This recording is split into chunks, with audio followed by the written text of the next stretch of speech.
بسم اللہ الرحمن الرحیم۔ آج کی ویڈیو میں ہم ایک بہت ہی مجرب وظیفہ شیئر کریں گے جو کہ رزق میں برکت کشادگی اور اضافے کا سبب بنتا ہے۔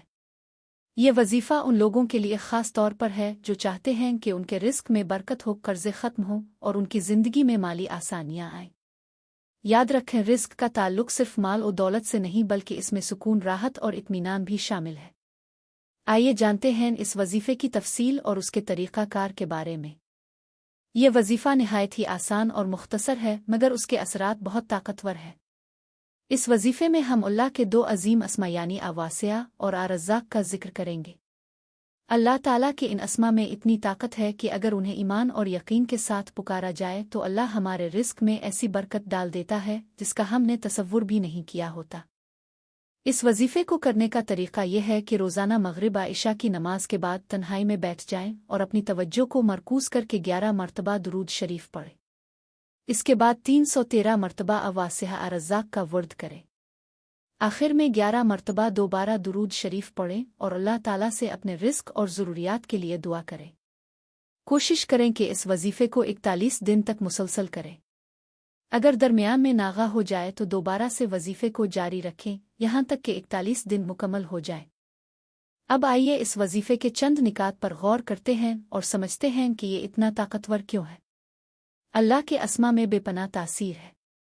الواسع کا مطلب ہے وہ جو ہر چیز میں وسعت اور کشادگی پیدا کر دیتا ہے۔ اللہ واسع ہے یعنی اس کی وسعت اور رحمتیں اتنی بڑی ہیں کہ انسان اس کا احاطہ بھی نہیں کر سکتا۔ جب ہم الواسع کا ورد کرتے ہیں تو اللہ ہماری زندگی میں بھی وسعت اور آسانی پیدا کرتا ہے۔ اس کا مطلب ہے کہ ہمارے رزق میں برکت، مالی مسائل کا حل اور زندگی کے مختلف مسائل میں آسانی پیدا ہو جاتی ہے۔ الرزاق کا مطلب ہے کہ وہ جو ہر ایک کو رزق عطا کرنے والا ہے۔ اللہ رزق کو اپنے بندوں میں تقسیم کرتا ہے اور اسے بڑھانے یا کم کرنے پر بھی قادر ہے۔ جب ہم الرزاق کا ذکر کرتے ہیں تو ہم اللہ سے رزق کی کشادگی، برکت اور اضافہ کی دعا کرتے ہیں۔ اس اسم کو ورد کرتے ہوئے اللہ سے درخواست کرتے ہیں کہ وہ ہمیں رزق میں برکت دے اور ہمیں دوسروں پر منحصر نہ ہونے دے۔ یہ وظیفہ ان لوگوں کے لیے بھی خاص طور پر مفید ہے جو مالی مشکلات کا سامنا کر رہے ہیں جنہیں اپنی محنت کا صلہ نہیں ملتا۔ اس وظیفے کے ذریعے آپ کو اپنی محنت کا پھل ملے گا اور اللہ کی طرف سے برکتیں آپ کے رزق میں شامل ہو جائیں گی۔ اس وظیفے کو کرنے کے ساتھ ساتھ ہمیں چند اور باتوں کا بھی خیال رکھنا چاہیے تاکہ اللہ کی طرف سے رزق میں اضافے کا سبب بنے۔ ان باتوں میں سے ایک ہے اپنی نیت کو خالص رکھنا، یعنی ہر کام اللہ کی رضا کے لیے کرنا اور دوسروں کی مدد کے لیے نیت باندھنا۔ اس کے ساتھ ساتھ آپ کو اپنے رزق میں سے صدقہ اور خیرات بھی کرنی چاہیے۔ صدقہ دینے سے نہ صرف برکت ملتی ہے بلکہ یہ ہمارے رزق میں اضافہ کا بھی سبب بنتا ہے۔ آپ چاہے تھوڑا سا ہی دیں مگر اللہ کے نام پر دیں۔ حضرت علی رضی اللہ عنہ نے فرمایا کہ صدقہ مصیبتوں کو دور کرتا ہے اور اللہ کی رحمت کو قریب لاتا ہے۔ تو کوشش کریں کہ اپنے وسائل میں سے کچھ نہ کچھ صدقہ اور خیرات ضرور کریں۔ یہ بھی ضروری ہے کہ رزق حلال طریقے سے کمایا جائے۔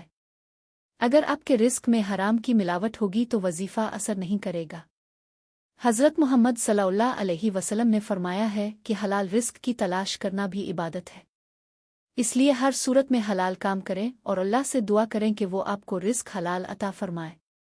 ایک اور بات جو آپ کے رزق میں برکت کا سبب بن سکتی ہے وہ ہے اپنے والدین کی خدمت۔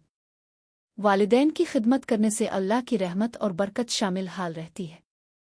آپ کے والدین آپ کے لیے دعا کریں گے اور اللہ ان کی دعا کو قبول کرے گا۔ اس لیے اپنے والدین کا خیال رکھیں، ان کی دعائیں لیں اور اللہ سے اپنے رزق میں برکت کی دعا مانگیں۔ آخر میں یہ بھی یاد رکھیں کہ اللہ کے سامنے عاجزی اور انکساری سے پیش آئیں۔ اللہ سے ہر چیز مانگیں چاہے وہ چھوٹی ہو یا بڑی۔ اللہ تعالیٰ ہر دعا کو سنتا ہے اور وہ ہر چیز پر قادر ہے۔ حضرت داتا گنج بخش رحمت اللہ علیہ فرماتے ہیں کہ اللہ کی ذات کے سامنے جھک جانے والا انسان کبھی نامراد نہیں ہوتا۔ اللہ سے یقین کے ساتھ مانگیں اور یقین رکھیں کہ وہ آپ کی دعاؤں کو قبول کرے گا۔ اس وظیفے کو پوری توجہ، ایمان اور یقین کے ساتھ کریں۔